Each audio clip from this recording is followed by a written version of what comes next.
চলে গেছে মানে যেতে বাবাদের করা দাও তো থ্যাংক ইউ।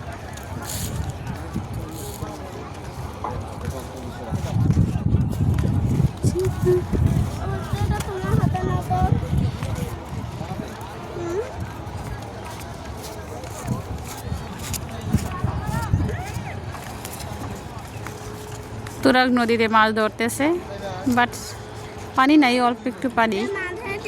দেখি মাছ ওঠে কিনা।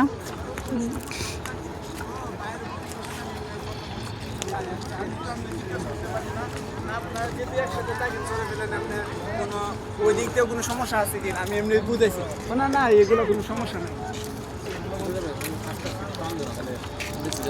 একটু আগে দেখলাম একটা এই লোকের কাছ থেকে একটা মাছ নিয়ে গেল, সেটা হচ্ছে এই মাছগুলো খাওয়া যায় না। এগুলো যেন কি মাছ বলে, কালো কালো ফাঁকার ফিস না যেন কি। ওগুলো হচ্ছে অনেকেই দেখলাম ভিডিও বানাইছে যে ওগুলো নাকি ফ্রিজের মধ্যে রাখলে 2 দিন পরে জীবিত থাকে, কিন্তু আসলে এটা মিথ্যা।